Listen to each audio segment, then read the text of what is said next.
What's going on? This is Kareem from djbooth.net, and I'm here in the lab to give you guys a really quick video review of the somewhat new Denon DJ PRIME GO.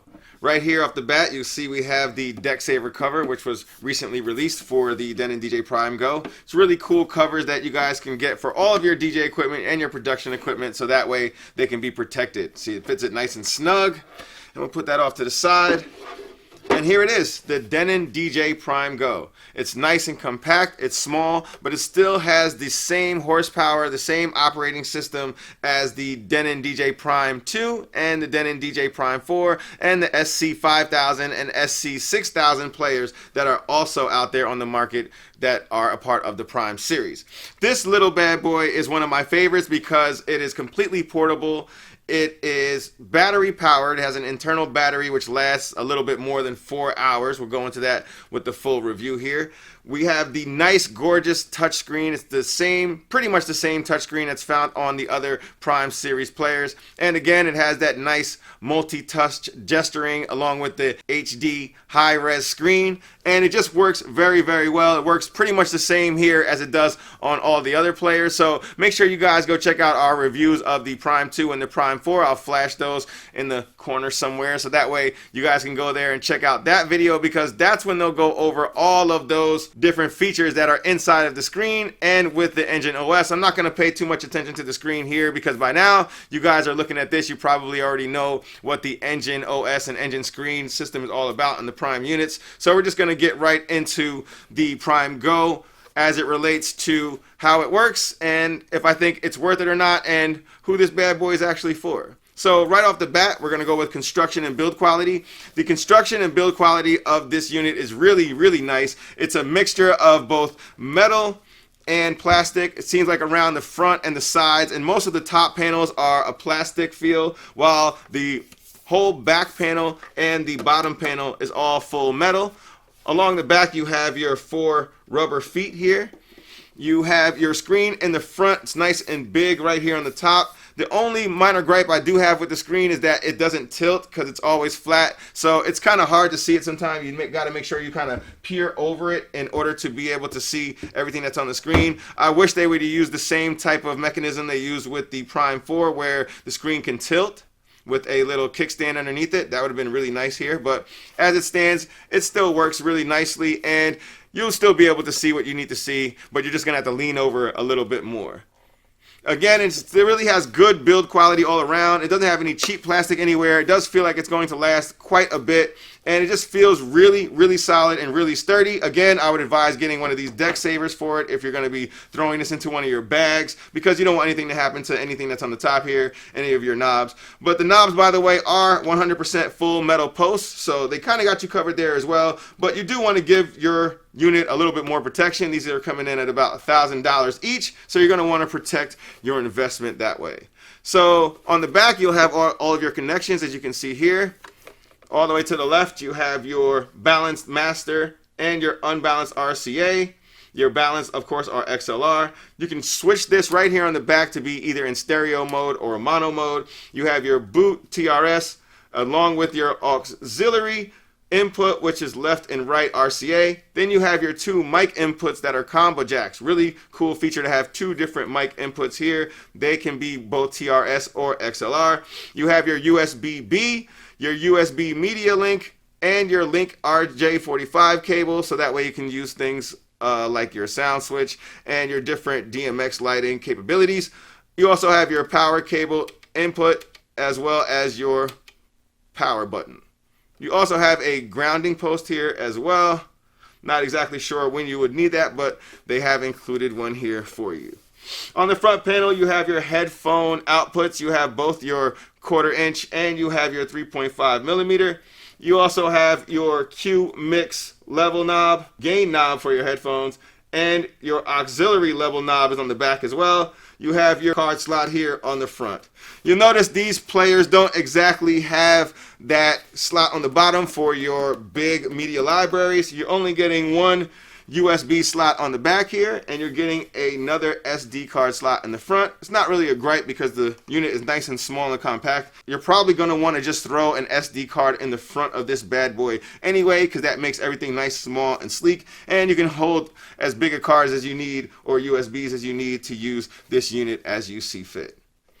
So after we went over that setup, we also have the Wi-Fi capabilities in this that is also inherent in the other Prime series units, meaning you can use this to stream your music from Tidal, Beatport, and Soundcloud right here on the device without even connecting any of your music, which is another huge plus. So let's just put this bad boy on the table, get an overhead view so we can see exactly what the Denon DJ PRIME GO has under the hood.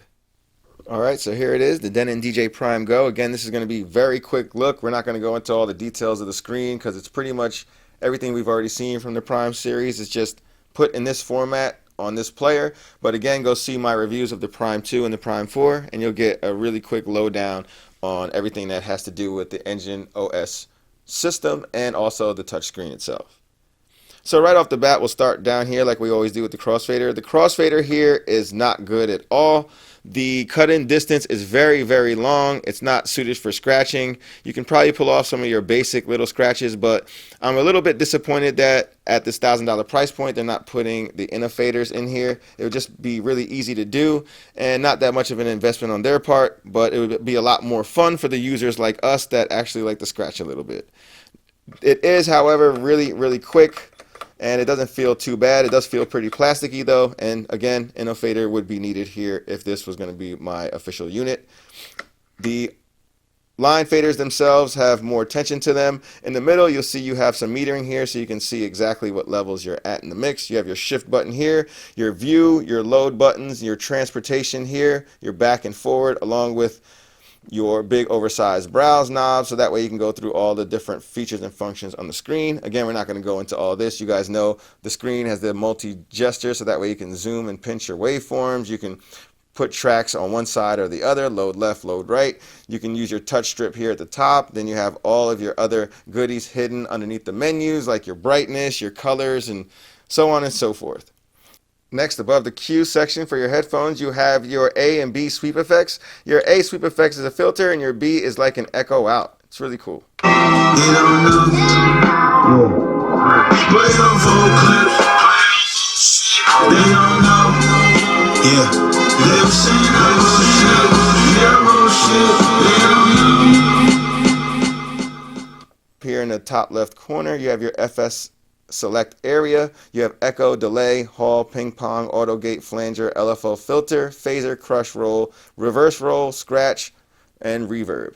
You have your FX timer parameter knob here, so that way you can adjust the beat length and count of your effect, and you have your minimum, wet, and dry maximum knob, so that way you can see the depth of your effect. You also have your assign 1 and 2, so that way you can assign your effect to either side 1 or side 2. You'll see your deck 1 and deck 2 controls, low, mid, and high, and gain are in a horizontal instead of a vertical fashion. That was to make room for the screen, but it works just as fine here. And you have your full kill, low, mid, and highs, and your gain knobs. All the way on the top right, you have your microphone 1, microphone 2 volume control knobs along with on and off switches, and you have your booth volume control knob and your separate master control knob. Next, you have your deck sections. Of course, you have 2 here, and they're actually the same and not mirrored. You have your play pause all the way at the bottom, your Q button here. They feel nice and solid to the touch. You have a smaller style pitch fader here, but it works just as fine, and it also has a center detent so you know exactly when you're back at the 0. Next, you have your jog wheels. The jog wheels are small, but they are pretty damn accurate for the size. They have a vinyl button, so that way you can have them work as vinyl. Yeah. Or you can have them work as jog wheels.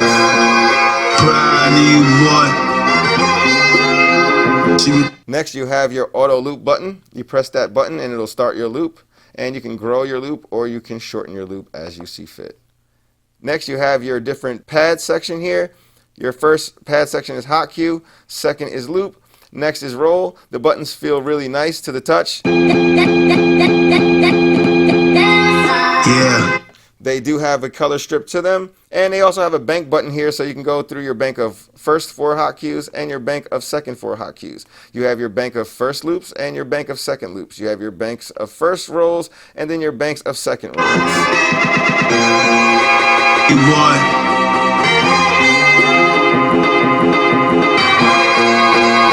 We family. So in conclusion, the Denon DJ Prime Go is a perfect little companion compact setup for those DJs who need something to bring with them when they're on the go. They need something that is going to be small. It's going to be very similar to their original setup. Maybe they have a Denon DJ Prime series somewhere else, and this may be their compact companion unit, so that way when they're doing gigs that maybe require them to have 2 different setups in the same venue, that this is a nice easy way to get that done, maybe in your cocktail setting, and still have your main setup maybe in another room. It's also great for a backup unit for working DJs. I'm definitely going to advertise this to people, or recommend this for people that have a big main setup and then need an extra setup as well in order to accompany them in different places or different settings where you might not be able to bring your big all-out setup. It's really, really good because it has this great build quality. It has metal construction mostly throughout, a little bit of plastic here and there, but very, very hard plastic and very tough and definitely very rugged. It has that 7-inch multi-touch screen, which is really, really nice.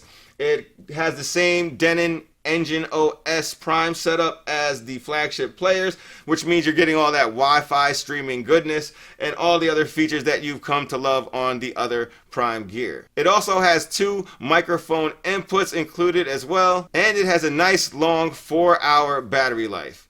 On the downside, the crossfader is really, really bad here. The jog wheels are actually pretty good, but what's going to hinder you in your scratching ability, not that you're going to scratch on something like this, but it's bad enough to the point where I have to bring it up.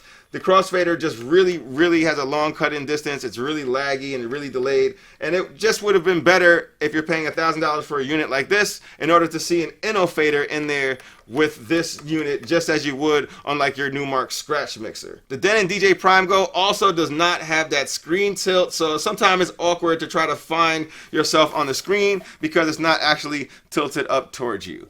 But other than that, this is basically the only all-in-one real professional DJ unit that's out there on the market today. So if you need an all-in-one portable unit that you don't need power connected to, then this is probably where you're going to look, and this is probably what you're going to end up buying. So for more on the written review, you guys can head on over to www.djbooth.net/DJS. Make sure you guys hit the thumbs up in case you like videos just like this one. Make sure you guys subscribe so that way you get videos all the time right to your inbox. And as always, thanks for watching.